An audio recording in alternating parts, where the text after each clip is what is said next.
Assalamu alaikum. Peace be unto you. My name is Siewnarine-Geelalsingh, and I would like to welcome you to our program, Our Islam, Peace, Not Hostility. This program is brought to you by the Ahmadiyya Anjuman Ishati Islam Incorporated of Trinidad and Tobago, an organization that promotes a peaceful Islam, a tolerant Islam, an intelligent Islam, an organization that promotes the pristine Islam as taught by the Holy Prophet Muhammad, upon whom be peace. Join us now for this week's message.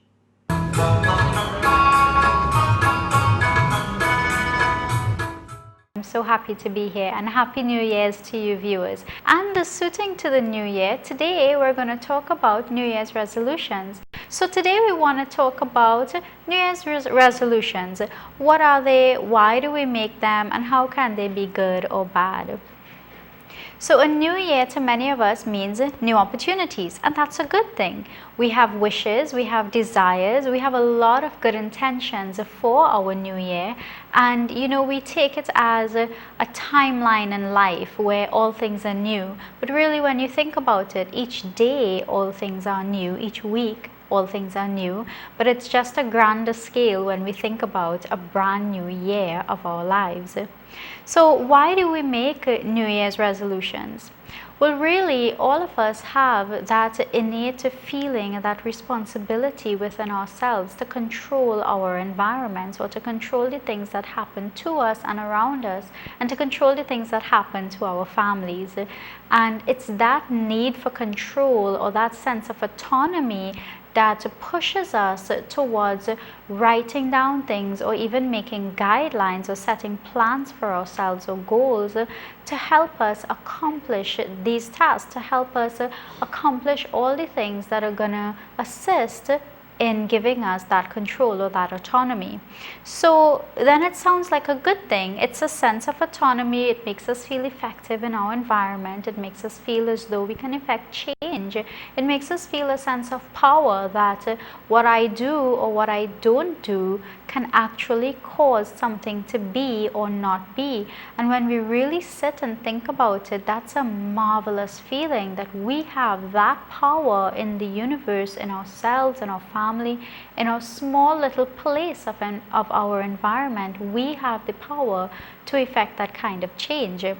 So then, how can it be negative? How can such a thing with good wishes and positive desires and even good intentions become negative?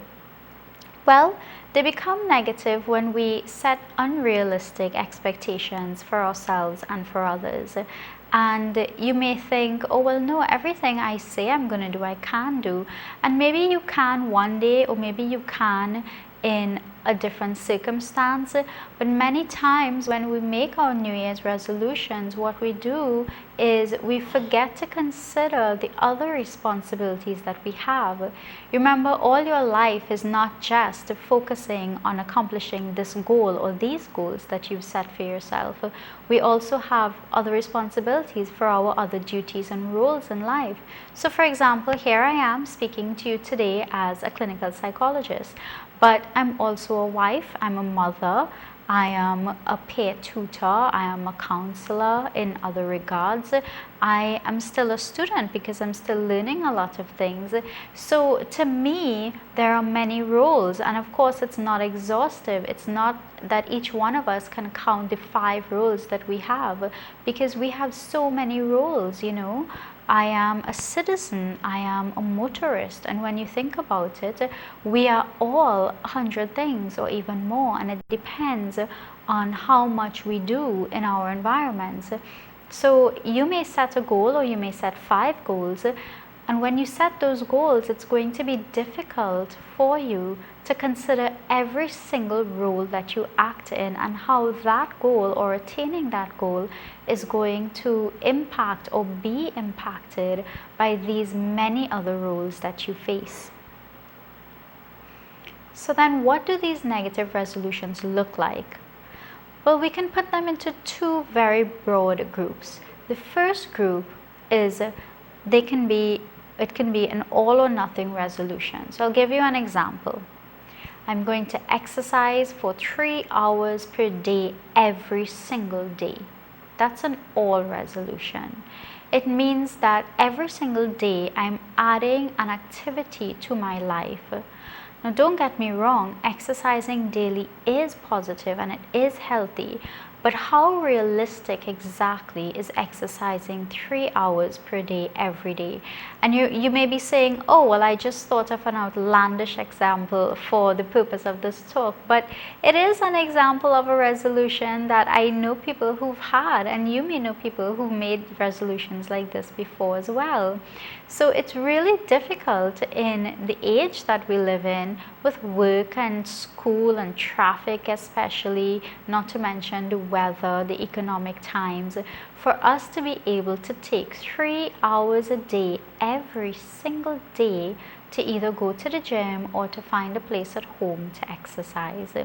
So it is extremely difficult, and we can see that that resolution, if someone were to make it, it's going to be difficult for them to keep, and they may be motivated enough where they can keep that resolution for maybe a week or 2, but then after that they're going to start skipping days, and when they start skipping days, they're going to start to feel out of control, and that lack of control sometimes causes anxiety. It can cause depressive feelings. It can cause an individual to feel a sense that they're worthless, or that they may not belong in a society that can keep up with the promises or demands that they put on themselves.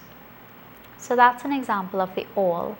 An example of the nothing resolution would be, I'm going to stop eating meat. I've heard that before as well. So for these resolutions, now many people have reasons. It may be religious reasons, it may be humanitarian reasons why they would decide to stop eating meat, and that's fine, and it's wonderful if you have the willpower to keep up with something like that. But someone who says, in 2020 I'm going to stop eating meat, and on the 31st of December 2019 they eat as much meat as possible, and then you start to question, well, what is the real motivation behind this? So this is a nothing resolution. If it is that you do decide that you need to have less meat in your diet, then a better resolution wouldn't be to just cut it out altogether where there's no part of it. So what you can do instead is you can wean off the meat. So instead of saying you're not going to have any of it at all, you can say, well, I'll just have 1 portion per day, and then as the time goes along, you can say 3 times a week, once a week, and then you can substitute the protein from meat with other things like beans or soya. So that's all or nothing resolutions. Another big category of negative resolutions that we make are resolutions beyond your ability. So just 2 quick examples. A lot of times I hear people come into my office and they say, this year I'm going to travel the world. And that's great. It really is a wonderful thing to have the opportunity to be able to travel and visit other countries and expose yourself to various cultures. But when you think about traveling the world, first of all, you have to have the time. So if you have kids or a family or even a job, then it's going to be quite difficult for you to take all that time out to travel the world. Even if it is that you can carry your families, you're going to pick yourself up from your environment, from your work and their school, and go away, and life isn't going to stand still, or the economy isn't going to stand still until you come back. So that is a resolution that's beyond your ability in that situation. Another one could be to dine out once a week. I've heard a lot of couples, especially in the past, who've said that in order to make their relationship a little more healthy or exciting, one of the things they would like to do is have a meal out, share a meal together, away from the kids, away from their responsibilities of home, and just spend that time together and alone. But for a lot of people in our country, this is not financially economical. They're unable to stretch their budget in order to facilitate this.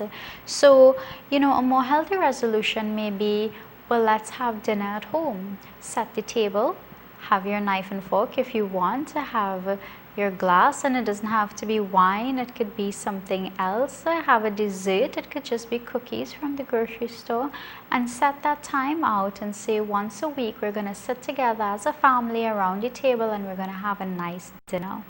So that's what negative resolutions look like. So I'm just going to do a quick recap before we go into the positive resolutions. Why do we make resolutions? We make resolutions because we want to feel a sense of control. We want to be able to cause change in our environment, and that's a good thing. And oftentimes we have positive wishes and desires and really good intentions for what these resolutions are going to do in our lives. But in all of that positivity, sometimes it can turn negative. And what causes it to turn negative? Well, when we try to do too much all at once, then that makes our resolutions difficult for us to keep. Or when we try to cut things out all at once, that makes our resolutions difficult to keep.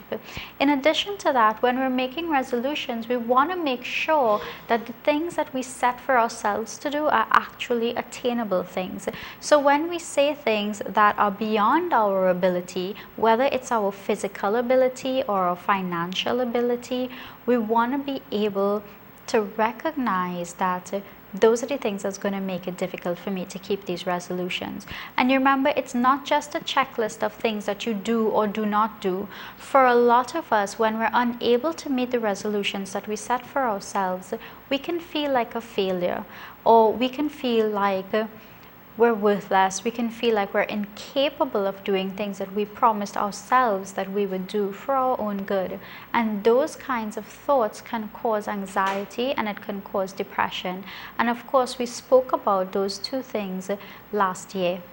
So now, what do healthy resolutions look like? So first and foremost, a healthy resolution is going to be something that's practical. So if you take myself, for example, I go to work, I have a son, he's 2, so he takes a lot of time. I'm a wife, I help to take care of my mom, and I volunteer at my church. So a healthy example of a practical resolution would be to do things that fit into your timeline of activities. So I do volunteer at church, but I also volunteer with other organizations. And what that means is that I have limited time because, of course, my family is my priority and they get the most of me. So it would be unrealistic for me to set a resolution that says that I'm going to volunteer for every single activity that each of the organizations that I work with has in their calendar for the year. That is going to stretch me too thin. I am not going to be able to put my best foot for everything.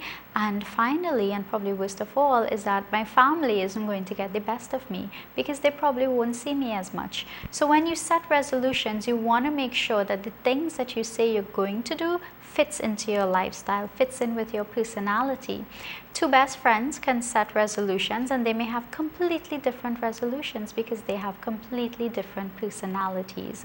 So don't make a pact and say we're all going to do this year, and then you come to realize that one of those things that you say you're going to do doesn't fit in with who you are, and it makes it difficult for you. Resolutions shouldn't be something that you're forced into doing. It should be something that you know is going to help you to become better or to progress, and we're going to talk about that in a little while.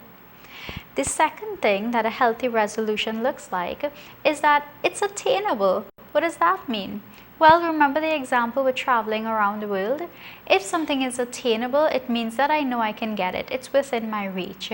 So if it is within your reach to dine out once a week, every week, then fine, then that's going to be a healthy resolution for you. But for somebody else, it may not be attainable.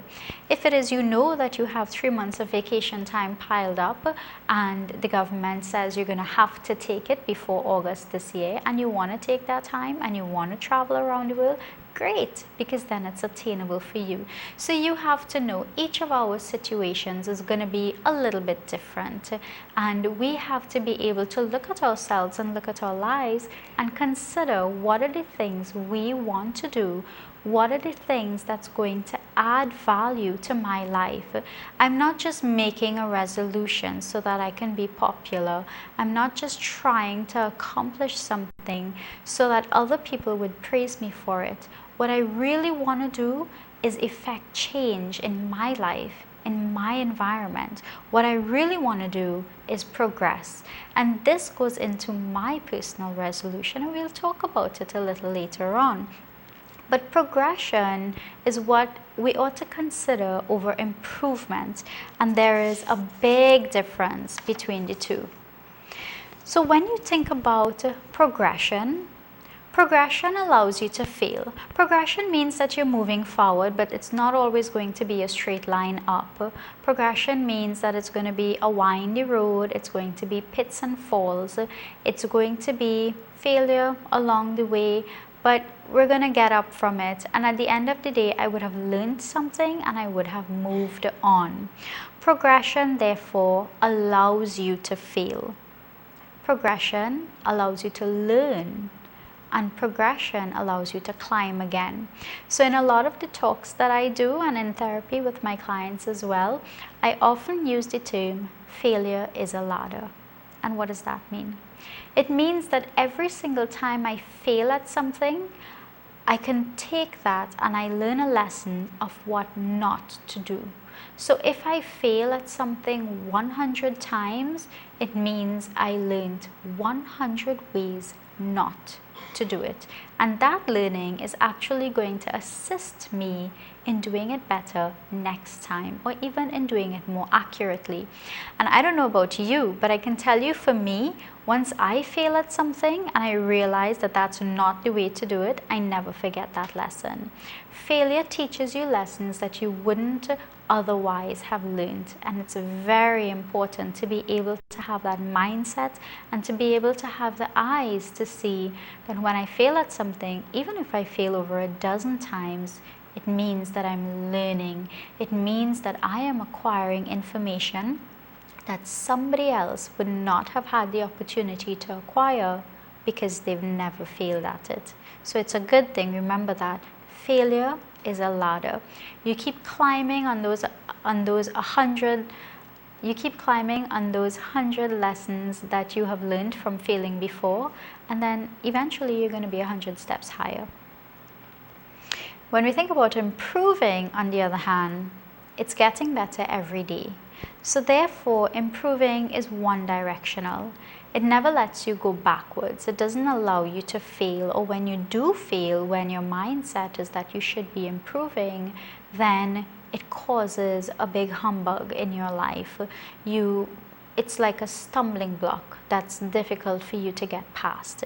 So rather than thinking of improving yourself, think about being progressive.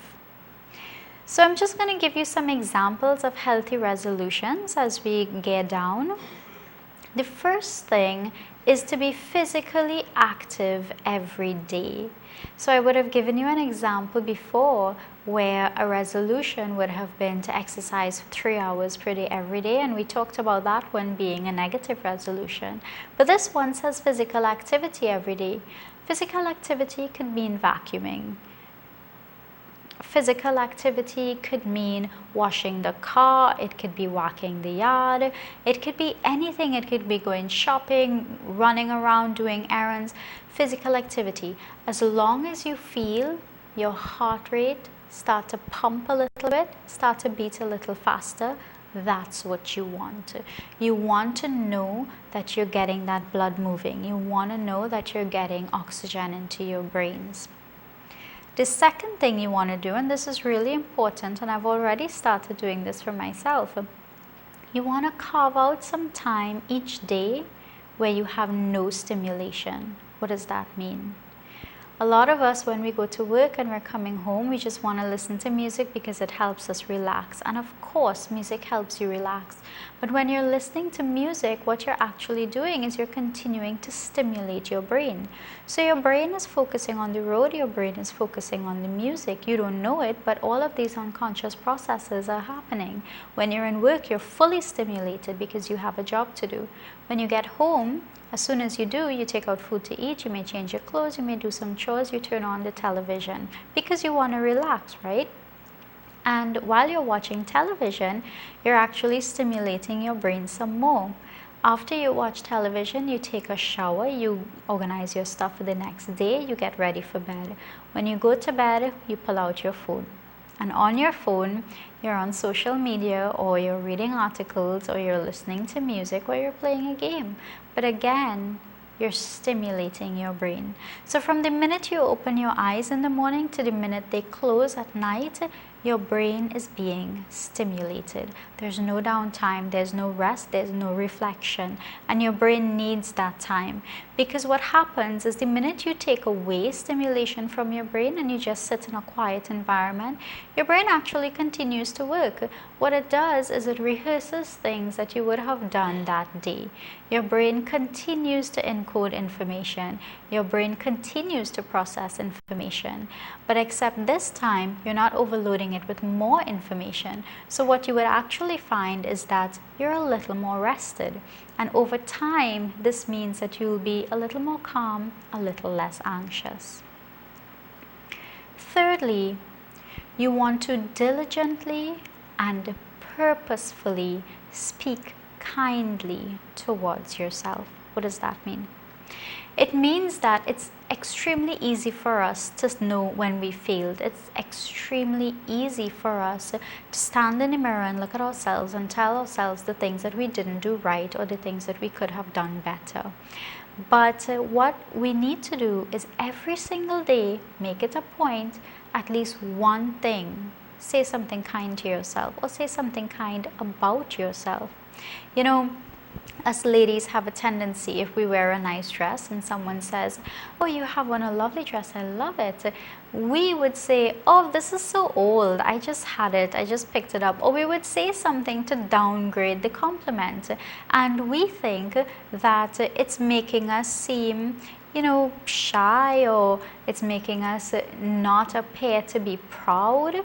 But sometimes we need to be proud of ourselves, and you don't need to talk it up too much. If someone compliments you, you can simply say thank you instead of saying, "Oh, really, you think so? I just think it looks normal," and downgrade it. We don't need to do that, and I'm sure there are some gentlemen that do that as well. They're complimented and they downgrade it because they feel as though they would be considered prideful to accept a compliment. But a simple thank you is enough to both accept the compliment and acknowledge that there is something positive about you. Number 4, remind yourself that you're a human. So I had difficulty with this in the past because I have a journal that I write everything down in that I need to do for the day, and as I go along I tick it off, and I would have difficulty at the end of the day if I weren't able to tick everything off my list. And I thought that I was being organized and that was my way of doing it. But of course, a couple of years of practicing psychology has taught me that we are all human beings. It doesn't matter how much knowledge we have or how much practice we have. We all fail sometimes. We all forget to do things even though we have it written down. We're all irresponsible at some point, and you know, this is just something that happens. We fail, but guess what? Failure is a ladder, right? The last thing we want to do is act instead of react. What does that mean? It means when someone says something to you or someone acts in a certain way towards you, you get emotionally heightened, and this emotional response is oftentimes worse than we would actually respond if we were calm. So when someone does something, take a minute, take 3 deep breaths and think, what should I do? Which action should I choose in this moment? I cannot control somebody else, but I can control me. So if you are being mean or aggressive and I want to counter that, I'm going to stop and I'm going to take 3 breaths and I'm going to think, I don't want to be mean or aggressive. And then I would act calmly. And that decision is going to help you in 2020 and beyond if you're able to do it. So, as we come down to a close, I just want to reiterate one thing. In all of this, in all of our resolution settings, one of the things that we really should pay attention to, if you remember nothing else but this, is that progression is what we should seek after. Progression means that I am improving me. I am better than me. Yes, I use the term improving, but I don't mean in a one-directional way. Progression means that I am learning rather. And progression also puts the focus on yourself. What does that mean? It means that every day I'm looking at what I did the day before. It means that I'm not comparing myself with other people. I don't have to be better than you, and you don't have to be better than me. I just need to be a different, more polished version than I was yesterday and the day before that and the day before that. So I hope that as you're setting your New Year's resolutions this year, you consider this talk, and I'm so thankful for the opportunity to be able to share with you every month, and I hope that these mental health segments are able to contribute to your own mental wellness. Have a happy month. See you again soon.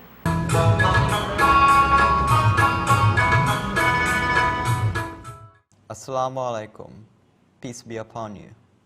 My name is Raihan Bisasa, and I will be reciting in English chapter 73 of the Holy Quran, sections 1 and 2, entitled Al-Muzammil, the one covering himself up. A'udhu billahi minash shaitanir rajim, bismillahir rahmanir rahim. In the name of Allah, the Beneficent, the Merciful. O thou covering thyself up, rise to pray by night except a little, half of it or lessen it a little, or add to it and recite the Quran in a leisurely manner. Surely we shall charge thee with a weighty word. The rising by night is surely the firmest way to tread, and most effective in speech. Truly thou hast by day prolonged occupation, and remember the name of thy Lord, and devote thyself to him with complete devotion. The Lord of the East and the West, there is no God but he, so take him for protector.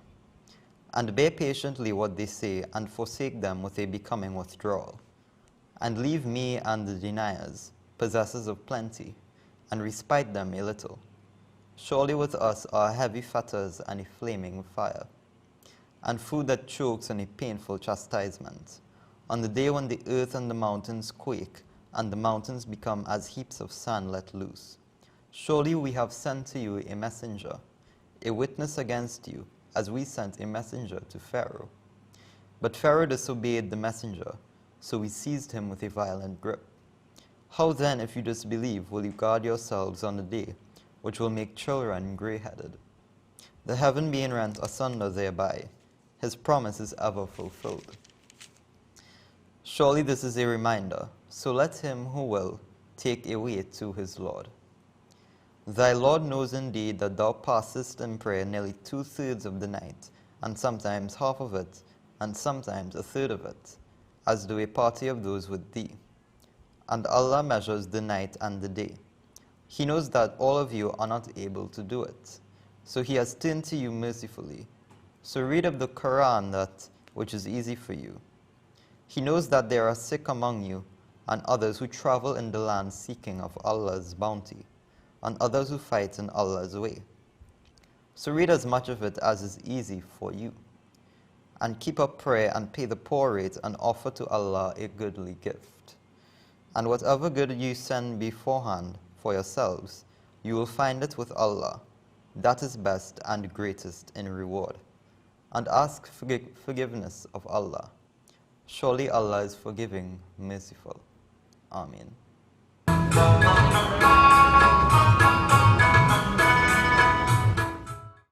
Thank you for joining us.